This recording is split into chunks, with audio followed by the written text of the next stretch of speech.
Hello and welcome to another episode of Journalism Era. On this episode, we'll take to the streets of Compton, California to capture the sentiment, feelings, and emotions of the local residents within this iconic city.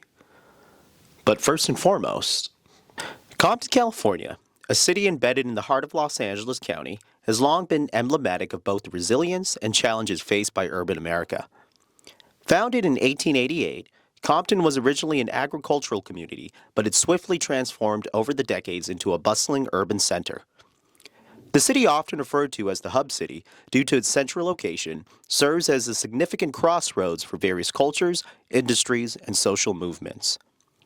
Historically, Compton has been a microcosm of broader demographic shifts in Southern California. The city's population saw significant changes in the mid-20th century as African Americans moved to Compton during the Great Migration, seeking better opportunities and fleeing the oppressive Jim Crow laws of the South. This migration transformed Compton into one of the first majority black cities on the West Coast by the 1960s, laying the groundwork for a rich cultural legacy, particularly in music and the arts. Today, Compton is home to approximately 91,000 residents, with Latinos making up the majority, reflecting broader demographic trends across Los Angeles County. The city's current demographic breakdown is approximately 68% Latino, 28% African American, and 4% other ethnicity. Compton's median household income stands at $69,728, a figure that speaks to both the economic challenges and potential for growth within the community. This demographic evolution has brought about a unique blend of cultures, making Compton a vibrant and dynamic community. Compton's influence extends far beyond its city limits, as it has become deeply embedded in Hollywood, music, and broader pop culture. The city gained worldwide recognition in the late 20th century as the birthplace of gangster rap, with iconic groups like NWA and artists such as Dr. Dre and Kendrick Lamar using their music to reflect the realities of life in Compton. These artists not only revolutionized the music industry, but also brought attention to socioeconomic struggles within the community. Compton's portrayal in films, television shows, and documentaries has further solidified its place in the cultural lore, making it a symbol of both resilience and rebellion in the face of adversity. As we delve into the heart of Compton, this story seeks to uncover the layers of its history, the resilience of its people, and the ongoing efforts to forge a brighter future. By understanding Compton's past and present, we gain insight into a community that, despite its challenges, continues to shape and redefine its identity in the American landscape. Without further ado, sit back, relax, and enjoy this special report. Thank you. Hello guys, right now I'm standing in downtown Compton. Today we'll be doing the same thing that we've been doing in the previous cities and conducting in-person interviews with the local residents here in Compton, California. With that being said, as usual, we'll try to remain as unbiased as possible and just merely get the sentiment of local residents. So without further ado, let's just get right into it. Thank you. Peace. There you go, perfect. All right, so first and foremost, can you just give us your first name? Christina. Nice to meet you, Christina. I guess first question, Christina, would be like, how would you describe your standard of living for the past 4 years? Past 4 years. That's a story. Oh man, it's been definitely a journey. I've dealt with homelessness, so I've been through different programs and transitional livings, and same with family. So it's been, I'd say it's been, and also just I came back to California recently last year, so I came back for the public benefits because they provide great, food stamps, GR, Medi-Cal, which has definitely helped out a lot for me. But yeah, I've been trying to get my life back on track, so I've been working here at Dollar Tree. Yeah, everything is so expensive. When you go to the grocery store, you spend $100, you get maybe 3 to 4 items, and it doesn't make no sense. So they need to work on that. It's pretty good. It's going good. Can't complain. And So I was a Girl Scout leader. I am a Teddy Council member for our community of friends that help people with disabilities, mental health issues, go from homelessness to housing. A lot of people think because you have a disability or mental health, you're crazy, and they won't build that apartment. But this is a non-profit organization that needs help. Yeah, it's been going up. Yeah, no, I don't know. And that's where my husband committed suicide 2 years ago, right in front of my eyes. Jesus. And I can still stand here and be okay at the end of the day. Strong woman, huh? Because guess what? If you can't fix the past or change it, why hold on to it? And Compton, you all hold on to a lot of the past. Let it go. Move on. And that's why the Compton is looking more beautiful. We let it go as a community. We stand up as a team. No matter what race, color, religion you come from, it does not matter. That's a beautiful statement. That is a beautiful statement. Yeah, I wage like up to 1,800 a month. Yeah, That's a lot. yeah, Do you ever find like trouble like paying for rent or like making ends meet? yes, yes. All right. And with that being said, regardless of who the president will be in November, what are some policies you would like to see them institute to help out the local community? You mentioned, like CalFresh. That's a big one, especially all the communities we go to. We know that helps out. That helps out citizens tremendously. So, is there anything like that you would like to see be done? I would like to see those programs to be continued to be funded, because it definitely, for me personally, I do receive it also, so it has helped me in very dire situations. So I believe that those are policies I definitely would want to see continued funded. And work on helping the seniors, because I'm a senior. Help the seniors. Yeah, because we on fixed, Income. income, and the rents are high. And some of us, don't eat half the time, and some people do. I'm fortunate. See, I live with my daughter, and I do eat 24/7. Hey, listen, hey. Anything you'd like to add on that?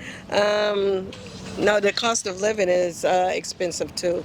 I mean, some people can barely make it on the jobs they have, so they need to cap the renters that's in these big old high-rise apartments. But that's the life we live in now, so this is it. It is just gonna get higher regardless. Harder. Regardless who get in the White House and who doesn't. So I would like to I would like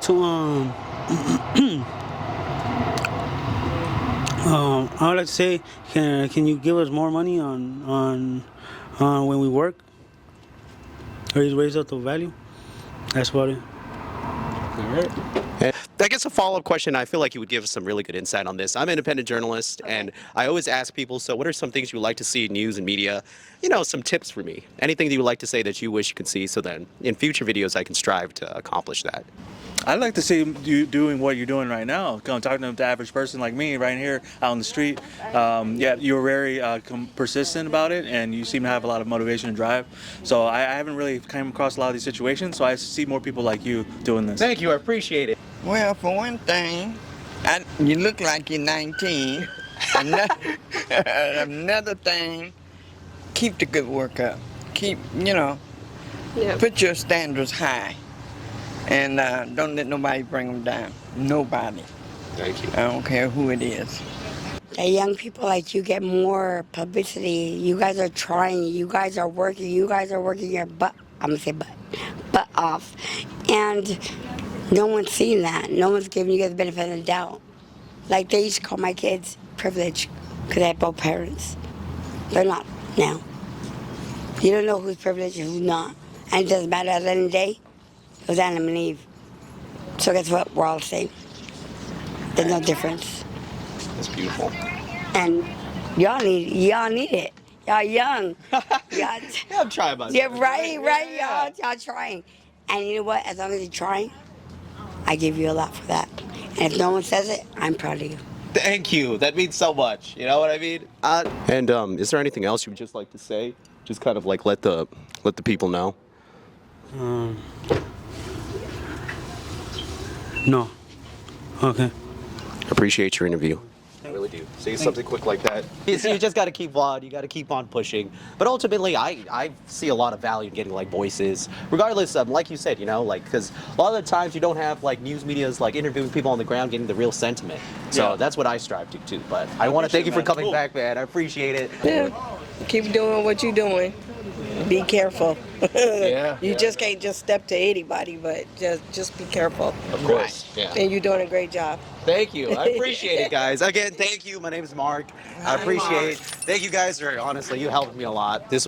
Thank you. I really appreciate you giving the interview. Thank you. You gave. I'm so sorry, but I'm always here. With stuff like this, and like this is the whole thing. I like talking to in person, getting on the ground. That's what I strive to do. And you know what I people mean? don't realize there's a lot out there going on in life, and people just, oh, they're crazy. They're this, that. No, I might go through mental health, but my husband shot himself in front of me because of fentanyl.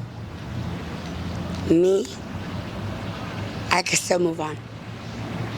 Yes, I might have therapy. I have a reason to. That doesn't make me crazy. It makes me working on my future. Of course. Thank you. I appreciate it. And the name again was? Christina Hayward. All right, come here. Yeah, thank you. Thank you for everything you've done. All right, guys, so we have a special guest.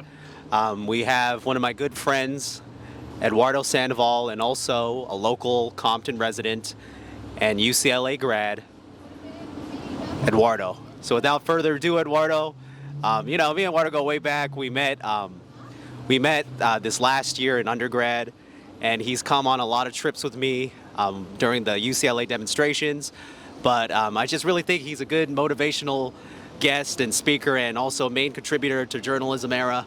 So without further ado, he's just going to speak on his experiences and probably give some tips to anyone watching that's wants to have like a role model to look up to. And without further ado, Eduardo. Hello, my name is Eduardo Sandoval, and like you said, I'm a UCLA, about to be grad, and I'm Mexican American. My parents immigrated from Mexico here, and I've been a Compton resident most of my whole life, but through my experiences, I've just come to understand that everything is possible. Anything is possible if you put your mind and you put the work for it. I grew up in Compton, California. I'm one of the main head honchos. Well, first, let me start from the beginning. I was born in Long Beach, California, in the Memorial Hospital, and then I grew up for 7 years in around the Watts area, and then around when I was 6 or 7, I moved to Compton, and then in Compton I went to Mayo Elementary, and right there is where I started to pursue my journey in education, and just wanting to learn more. The crazy part is that when I was a young kid, the whole moving process from one city to another city really affected me. I used to cry a lot when I used to go to school. My dad used to drop me off. I used to cry. I used to just cry, sit in the outside, not want to go into class and stuff. And it wasn't until my teachers supported me, and they gave me this opportunity to make friends and stuff, that I was just school's not that bad. It took me a while, to be honest, to really understand, why education is important, especially in our culture. A lot of like I said before, I'm Mexican American, and my parents came here a long time ago, and they just wanted what was best for me. So it took me a while to really understand the sacrifices that my parents were making. So when I was young, probably elementary all the way to like about like seventh or eighth grade, I was really like on the fence about education. I would always try hard. I would try hard, and I would still do my work and all that stuff. But it was always not not more so because I wanted to do it, but more so because my parents were telling me I had to do it. So I used to be kind of rebellious, where I just didn't want to do things. But as I grew older, I started to understand, the sacrifices that my parents were making. Not everybody has the same opportunities that I did. Like my parents helped me a lot. Without them, I don't think I would be able to get a college education. They just been that backbone that I just needed. So yeah, they helped me out a lot, and it was just they gave me that push, and then the rest was just having it to do yourself, understanding the sacrifices they were making, and understanding that it's important to not let these opportunities go to waste. Sometimes you might think oh, I could always go back, I could always go to school, I could always pursue education later. But at the same time, you got to think about it it's these opportunities are not always here, and they're not here forever, so you might as well take advantage.